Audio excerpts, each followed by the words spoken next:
Good morning, everybody. I'm just waking up. It's 2 o'clock in the morning, and I'm just thanking God that I'm on a wake up list. Seriously, I was having some trouble sleeping.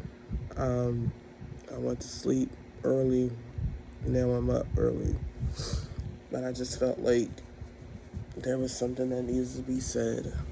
And yesterday, I really didn't do anything. I was just resting from all the things that just took place. Um, Now I understand why, you know, we don't really want to get to know people or, be around people. Not that you want people to leave you. It's just that now I understand the reason behind my actions. Not saying that it's good or is an excuse to do, what you want to do, but it's just like I was telling my best friend, and I'm like, yo, I never ever ever did deaf well. Like, I'm serious. Like, I hate the fact that, people have to die. I really do. And I talk to God about that all the time. I really do. And knowing who God is, who is the miracle worker, and, omnipresent, he's a comforter. He can do anything. You know what I mean? And sometimes we want him to do the miraculous all the time. That's me. Like, I want him to show up all the time. You know what I mean? Even sometimes we look at people, even when they're suffered.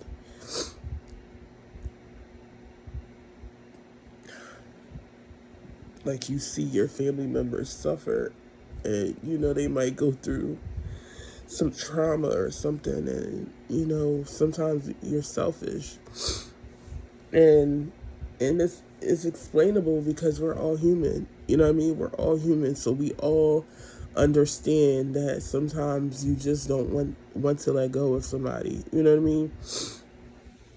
So it's just that I would say again, don't wait until somebody is dead to like love on them, or hug them or tell them that you love them. You know what I mean? Sometimes we don't even know how to tell people that we love them sincerely, but learn how to, because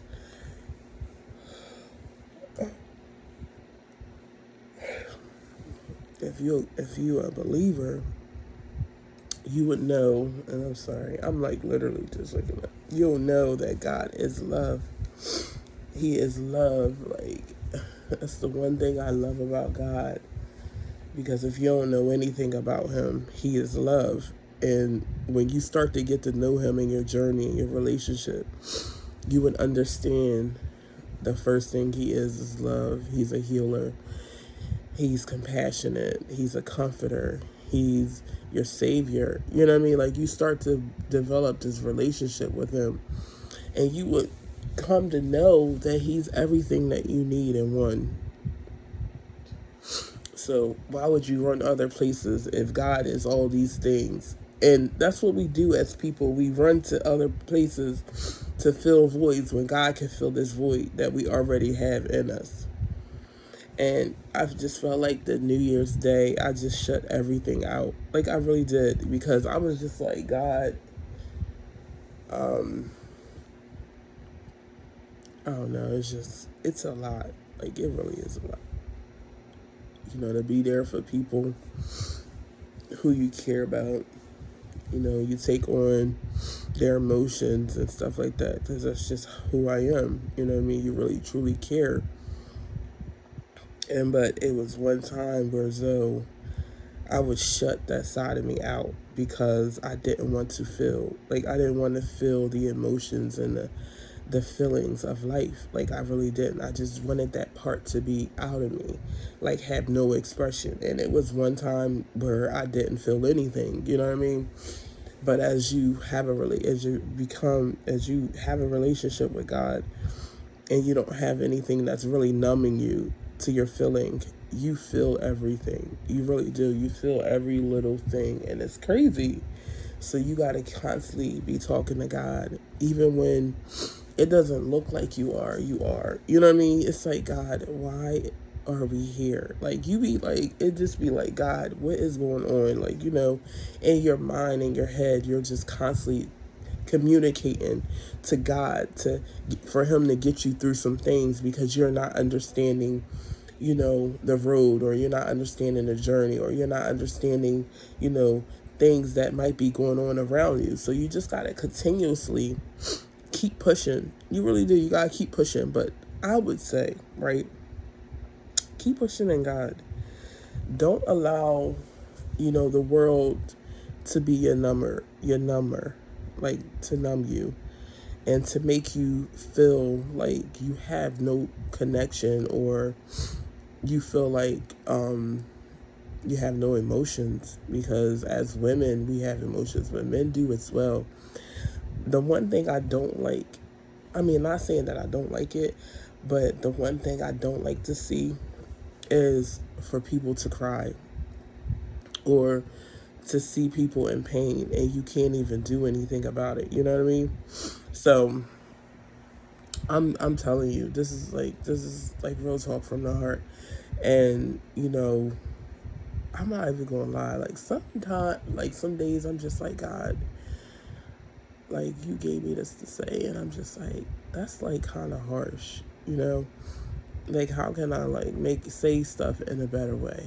A better way. Like, that's me. Like, I'm not really confrontational. I'm really not. It's just when you get to know yourself, you know your limitations, you know your boundaries, so you know what's going to make you tick. You are learning yourself in God. You know what I mean? So you gotta learn who you are, and what makes you tick. What makes you go. And that's what I've been learning about myself. Like, you already know these things are here, but you got to, just like you get to know other people, because sometimes we put people before us, and then when it doesn't work out, we're bashing, we're bashing ourselves. Like, we're like, Dag, why did this happen? Why did we do this? And why da, da, da, da, da. So I challenge you, before you get into something, just to get to know yourself, get to know you, get to love you, you know what I mean? Handle you 100%. I was standing in church and God was like, you know, you are 100% woman. I am. Like, I'm very independent. I'm very independent. And I was telling my friend, I really don't like asking anybody for anything. If anybody does anything for me, they would have to offer, and sometimes I won't even take it. And my brother made that point too, because even though, even though it's just, to me, it's just the offer part. Like, if you offer, then okay, I'm okay with that. But sometimes I'm like, if I don't need it, I'm not going to take it. I'm not the one to be like, oh yeah, you offer it, so I'm going to take it. I'm not that person. I'm really not. If I really don't need it or anything, I'm not going to take it. If you offer it and I don't need it, I'm not going to take it. I really did have, this fan is in my face. I really had, I'm going to say had, because when you have a sense of independency, you have pride issues.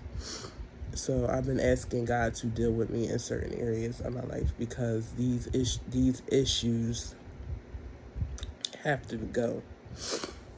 Like, seriously, they really do. Because I know for a fact, like, I don't like anybody. And you know what?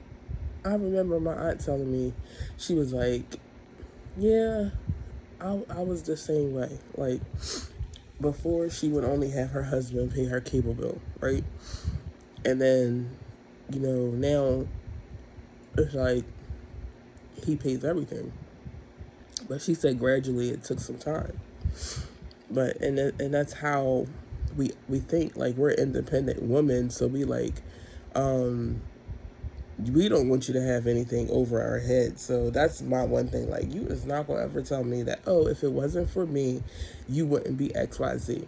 That's where my relationship comes in with God. It's like, my relationship with God has to be, on point, because if you come into my life, you going to add to me. You're not going to take from me. You know what I mean? Like, it's just like certain things you're not going to do. But, you have to get to that point as a woman, because you have trifling men. You really do, and you have trifling women. So you got to really gauge yourself and know yourself and know what the heck is going on, right? You really do. So I just want to encourage you today.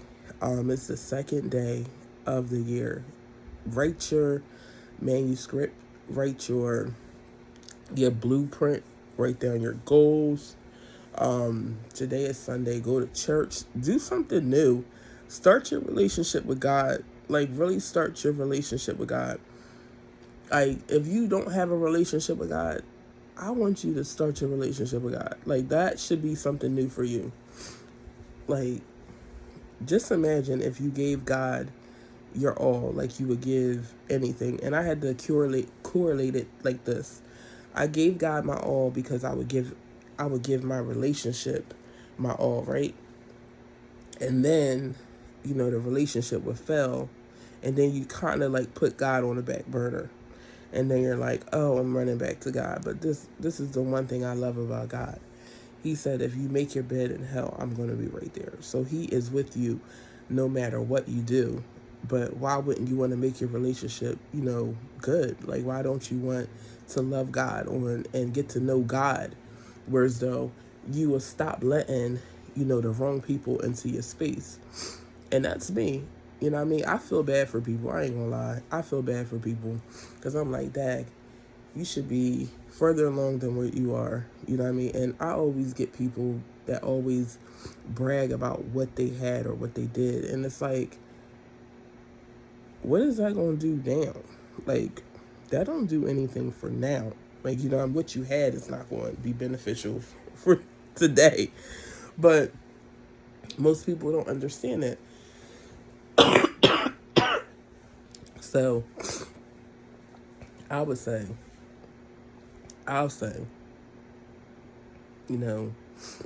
build your relationship with God and build it like you would build it with somebody that you're trying to be in a relationship with. Give God your 100% and watch he give you your 100%. Like, we put our energy and the time into everything else but the right things, and we got to start, capitalizing on our time. So, that's what I would say. So good morning. Start your day, do something different, and take it. You got a whole year to write who you are and what you are and who you will become. So I'm challenging you, as I challenge myself, that this is just a journey to get better. We look the part, but internally you have to be the part. Seriously. Because what's inside, when you gotta lay with yourself, are you comfortable with laying with yourself? Are you comfortable with just being around you? Are you comfortable with just being you? You know what I mean? And adding to a person, or adding, it's like those questions, like, what do you bring to the table? Seriously, what do you bring to the table? And, physically you can bring, your money, your house, your car, all these things. But in reality, are you whole? Like, are you 100% whole? Or are you just faking it until you making it? Like, seriously, because you can have all this stuff. Like, God will bless you with stuff. He will. He'll bless you with stuff. He'll bless you with all the stuff that you want and need and desire, right? But what I'm learning is, can you maintain it? And also, you got to work on your inner man. Your inner man. Your outer man looks good. Like, you glowing, baby. Like, you shining. Like, you could dress that thing up really good, right? But it's the inner man. The inner man. Your thought process. Your comfortability. Like, all this stuff that you inwardly deal with. And then, it show outwardly we don't realize it, but it really does. You know what I mean? Are you comfortable with just being you? Are you comfortable with who you are? And do you know who you are? That's a question. Do you know who you are? Well, good morning. This is Miss Sizzle. Day 2. Have a great day.